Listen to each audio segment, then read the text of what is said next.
السلام عليكم ورحمة الله وبركاته. النهاردة معانا فيديو جديد عن الباي نتورك وأخبار الباي نتورك في التحديثات الجديدة اللي بتحصل كل يوم. تابع معانا الفيديو للآخر عشان يوصل لك كل ما هو جديد، واشترك معانا لو مش مشترك وفعل زر الجرس عشان يوصلك كل خبر جديد عن الباي نتورك. اسمع بقى، لو حد قالك ان امريكا ممكن تتبنى عملة باي كحل اقتصادي المشكلات المالية هتقول مستحيل، بس استنى، الموضوع ده مش خيال ولا تهويل، ده كلام ليه اساس منطقي وتقني واقتصادي قوي. وخلينا نمشي خطوة خطوة. المؤسسين والمقر، العملة اللي ممكن تبقى نظام عالمي لازم نشوف هي طالعة منين الأول. الدكتور نيكولاس كوكاليس من أصول يونانية، حاصل على الدكتوراه ومقيم في أمريكا ويحمل الجنسية الأمريكية. شونغ دياو فان من أصول صينية فعلا لكنها مواطنة أمريكية وتعيش هناك ومتخصصة في الأنثروبولوجيا. والشركات المؤسسة بالفعل مسجلة قانونيا في أمريكا تحت اسم وشعار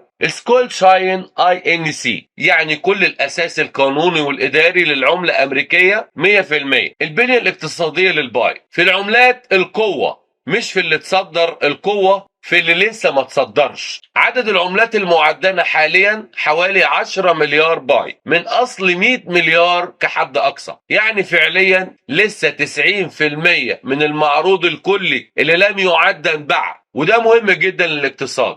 نظام الكي واي سي المستخدم صارم جدا ومبني على مطابقة الهوية بالوجه والوثيقة الرسمية، وده بيخضع للقوانين الأمريكية الخاصة بمكافحة غسيل الأموال وتمويل الإرهاب. النظام ده أقرب للأنظمة المركزية المنضبطة قانونيا، مش زي البيتكوين اللي هي لا مركزية بالكامل بدون هوية، وده فعلا بيخلي باي نتورك قابلة قانونيا للتعاون مع المؤسسات الأمريكية الرسمية، بعكس العملات اللي مجهولة المصدر أو مش اللي خاضعة القوانين. البنية التقنية والبلوك تشين، قبل أي دولة أو مؤسسة تفكر تعتمد شبكة باي لازم تشوف هل تقدر توقفها ولا مستحيل. شبكة باي فيها أكثر من 250 ألف نود جاهز وفعال حول العالم، رقم ضخم جدا. توزيع النودز جغرافيا في عشرات الدول بيديها مناعة ضد السيطرة أو الإيقاف، ودي نقطة بتفتح باب التعاون الحكومي مستقبلا. الفكرة السي بي كي وعلاقتها بالباي، العملات المستقرة، انك بتعمل عملة مش صعب ان العالم يقبل يستخدمها. لو امريكا عايزة تدخل العملات الرقمية مش هتبدأ من الصفر، لان عشان اي عملة رقمية تنجح لازم يكون في شبكة قوية وقبول شعبي عالمي، اكثر من 50 مليون مستخدم موثوق، وبنية قانونية وتنظيمية سليمة، وده كله موجود بالفعل في باي. فمن الناحية العملية لو أمريكا قررت تدخل المجال ده بقوة، باي نتورك مرشحة تكون شريك أو أساس جاهز. مش بالضروري يكون دي عملتنا، لكن ممكن تبقى البنية التحتية للنظام مالي رقمي جديد. السيطرة في العملات مش بس تكنولوجية، السيطرة نسب وأرقام. 20% اللي هي نسبة الكور تيم من الباي دي فعلا معلن إنها تخص الفريق الأساسي، و15% تخص المجتمع والمطورين. لكن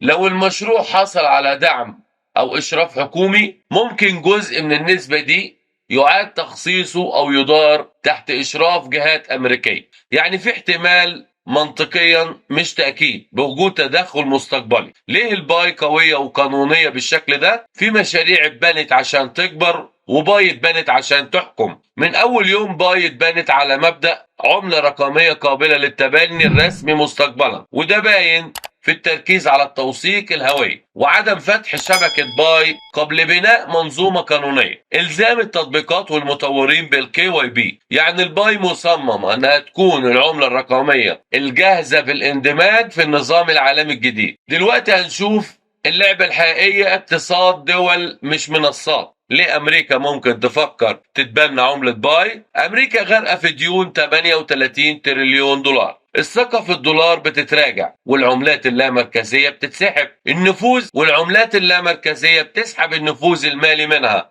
أمريكا محتاجة عملة رقمية قوية تقنيا وقانونيا وليها انتشار عالمي فعلي. مين ينطبق عليه؟ باي تنطبق عليها كل الشروط. التبني الغير مباشر قبل الإعلان الرسمي، إدراج باي في المنصات الأمريكية، والسماح للشركات باستخدام عملة باي وشركات تقنية ومالية من غير ما يقولوا ان دي عملتنا عملة الباي. الربط الجزئي بالدولار، ممكن يحصل ان باي بتساوي قيمة اولية مرتبطة بالدولار كعملة مكملة للدولار الرقمي مش بديل ليه. إعادة هيكلة الدين، جزء من الديون يتحول لأصول رقمية داخل شبكة باي، بدل الورق يبقى أصل رقمي محمي، ده اسمه إعادة تدوير الديون تحت غطاء رقمي.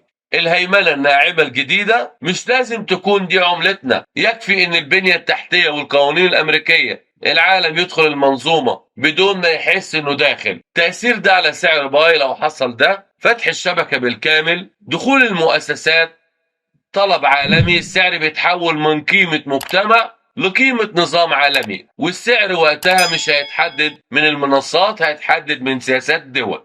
السؤال هنا: هل امريكا هتتبنى باي؟ لو حصل، هل انت مستعد تكون من اللي ماسكين الاصل قبل ما يتحول لقوة اقتصادية ولا لا؟